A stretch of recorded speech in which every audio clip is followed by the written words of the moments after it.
इस वीडियो में हम बात करेंगे केपलर लॉ की। हमने प्रीवियस वीडियो में देखा था कि केपलर ने टाइको ब्राहे के ऑब्जर्वेशन के बेसिस पे उसको एनालाइज करके 3 लॉ दिए थे। इन तीनों लॉ की बात करेंगे। सबसे पहला लॉ है लॉ ऑफ ऑर्बिट्स। प्लैनेट्स किस ऑर्बिट में रिवॉल्व करते हैं? सन के around. So all planets move in elliptical orbit with the sun situated at one of the foci of the ellipse. ठीक है, तो according to the first law, according to first Kepler law, जिसको हम law of orbit से बोलते हैं, जितने भी प्लैनेट्स हैं वो इलिप्टिकल ऑर्बिट में मूव करते हैं, not in circular orbit, elliptical orbit में मूव करते हैं। ठीक है, और आपको पता है इलिप्स में 2 फोकस होते हैं, 2 फोकाई होंगे, प्लूरल में फोकाई बोलेंगे उसे। ठीक है, एक फोकस में क्या हुआ है? सन सिचुएटेड है। ठीक है, तो प्लैनेट्स इलिप्स में मूव करेंगे और जो उनका ऑर्बिट है वो इलिप्टिकल है और जो सन है वो वन ऑफ द फोकस पे।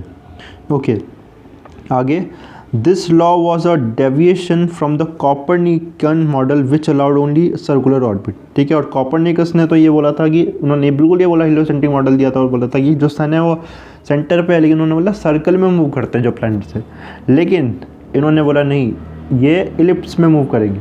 ठीक है, the ellipse of which the circle is a special case is a close curve which can be drawn very simply as follows. और इलिप्स सर्कल का ये स्पेशल केस है जिसको हम फॉलोइंग तरीके से ड्रॉ कर सकते हैं। तो कैसे ड्रॉ करेंगे एक इलिप्स को, समझते हैं इन पॉइंट्स से। Select 2 points F1 and F2, take a length of a string and fix it and F1 and F2 by pins.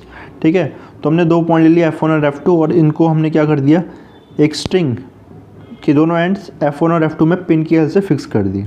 ठीक है, इसके बाद हमें क्या करना है मैं डायरेक्टली बता देता हूँ आपको। यहाँ से एक पेंसिल लेनी है, पेंसिल से हमें क्या करना है, इसे स्ट्रेच करना है। ठीक है, जो स्ट्रिंग है ना ये थोड़ी लूज़ होगी, इसको हमें क्या करना है, स्ट्रेच करना है पेंसिल की ऐसे, पूरे स्ट्रेच हो जाएगी और उसको ऐसे पूरा स्ट्रेच रखते हुए, ताकि जो स्ट्रिंग है वो स्ट्रेच रहे, पूरा रिवॉल्व करना है इस तरह से। ठीक है, तो हमें जो ऑब्टेन होगा फिगर वो एक इलिप्स होगा। ठीक है, यहाँ पर भी मैं रीड करके बता देता हूँ, ये चीज़ लिखी है। सो with the tip of the pencil stretch by the string taut and then draw curve by moving the pencil keeping the string taut throughout, ताकि स्ट्रेच रहे स्ट्रिंग। ठीक है, इस तरह से पूरा रिवॉल्व करना है उसे और हमें इलिप्स मिल जाएगा। The close curve you get is called an ellipse. Clearly for any point T on the ellipse the sum of the distance from F1 and F2 is a constant. ठीक है, कोई भी पॉइंट के लिए ना देखो ये होगा इंपॉर्टेंट है, जैसे टी पॉइंट है ये। ओके, इसके लिए जो डिस्टेंस है, सपोज मैं इसको R1 बोल रहा हूँ और ये R2, R1 प्लस R2 किसी भी पॉइंट के लिए क्या रहेगा, कांस्टेंट रहेगा। चाहे आप दूसरा पॉइंट ले लो, ये डिस्टेंस ले लो R1 R2, यहाँ पर भी कांस्टेंट रहने वाली है वैल्यू। ओके, सो नाउ इसके बाद F1 F2 are called the foci.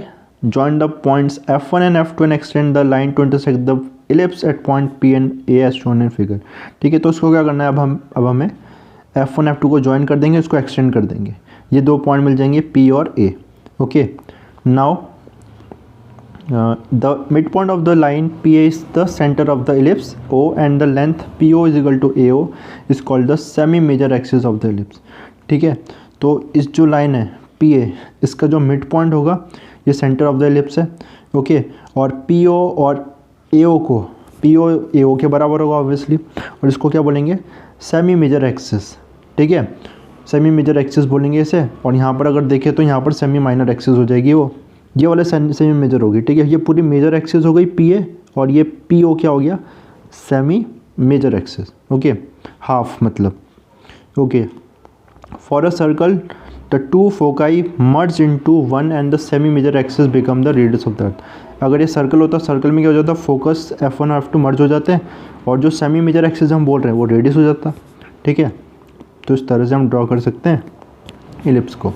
Second law की बात करते हैं, लॉ ऑफ एरियाज की। The line that joins any planet to the sun sweeps equal areas in equal interval of time. ठीक है, तो जो प्लैनेट है वो इक्वल एरिया स्वैप करेगा इक्वल इंटरवल ऑफ टाइम में। कहने का मतलब देखो, ये हमने एक लाइन ले ली, जो प्लैनेट यहाँ पर है, ये लाइन है जो ज्वाइन कर रही है सन को प्लैनेट से।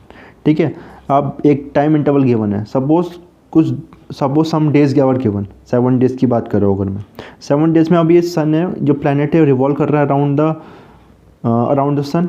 ओके, तो कुछ एरिया स्वैप करेगा ये।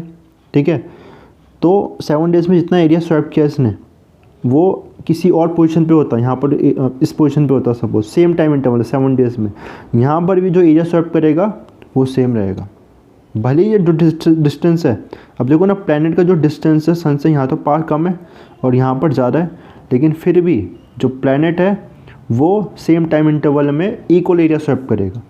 ये कैसे होगा ऐसा? बिकॉज जो प्लैनेट है जब पास होगा तो फास्ट मूव करेगा, ठीक है, और जब दूर होगा तो स्लो मूव करेगा। सेकेंड लाइन में यही चीज़ लिखी है, this law comes from the observation that planet appear to be move slower when they are farther from the sun then when they are nearer, ठीक है। तो अब ऐसा ऑब्जर्वेशन किया गया, ऐसा ऑब्जर्व हम कर सकते हैं कि जो प्लैनेट्स है जब पास होता है तो फास्ट मूव करता है, दूर होता है तो रिलेटिवली स्लो मूव करता है। तीसरे लॉ की बात करते हैं, लॉ ऑफ पीरियड्स की। The square of the time period of revolution of the planet is proportional to the cube of the semi major axis of the ellipse trace out by the planet, ठीक है। Time period revolution मतलब planet को sun के around revolve करने में कितना time लग रहा है, एक रिवॉल्यूशन करने में कितना टाइम लग रहा है, उसका स्क्वायर, टाइम पीरियड का स्क्वायर प्रोपोर्शनल है किसके? Semi major axis of the ellipse के क्यूब के। मतलब जैसे कि देखो ये प्लैनेट था, अभी हमने सेमी मेजर एक्सिस की वजह से बात की। ये प्लैनेट क्या कर रहा है, यहाँ पर एक इलिप्स ट्रेस कर रहा है, ओके, इलिप्स में मूव कर रहा है। इस इलिप्स का सेमी मेजर एक्सिस ये हो जाएगा ना, यही तो होगा सेमी मेजर एक्सिस, ये ए, ओके। नाउ एक दूसरा प्लैनेट है, उसका सेमी मेजर, वो इलिप्स ये बना रहा है, तो उसका जो सेमी मेजर एक्सिस है वो ये हो जाएगा, ये तो उसका क्यूब, ठीक है। तो बेसिकली जितना डिस्टेंस पे होगा प्लैनेट उतना बड़ा इलिप्स में वो मूव करेगा और उतना ही ज़्यादा ये ए होगा, that is the length of the semi major axis, ठीक है। तो टी स्क्वायर किसके प्रोपोर्शनल है? ए क्यूब के, ठीक है। फिर A is the length of the semi major axis of the ellipse form trace by the planet, okay. इसका मतलब एक और है देखो, यानी कि T square proportional A cube के, यानी कि T square upon A cube एक कॉन्स्टेंट है, इसको भी हम देखेंगे। सो अब टेबल देखते हैं जिसमें अलग अलग प्लैनेट्स के।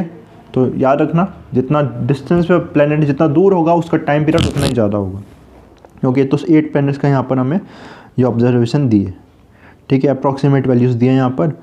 तो प्लैनेट है ए, हमने देखा सेमी मेजर एक्सिस है, okay. T is the time period, Q is the, Q क्या है देखो यहाँ पर T square upon A cube, ठीक है।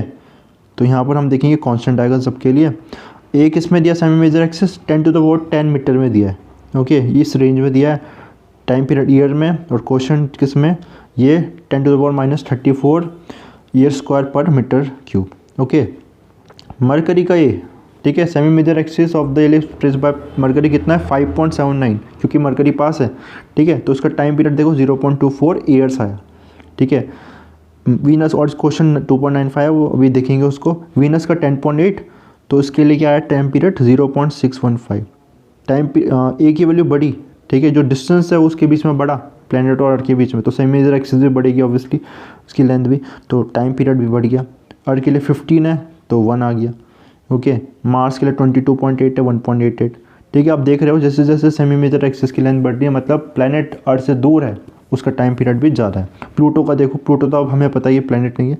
नेपच्यून का up to 450, 165 years, okay, okay. So देख सकते हो आप। और देखो क्वेश्चन है ना, जो T square upon A cube, वो सब में कितना आ रहा है? 2.953, 2.96, 2.98, 3 तो 3 के आसपास है, कांस्टेंट है, अप्रॉक्सीमेटली एक कांस्टेंट है, ओके।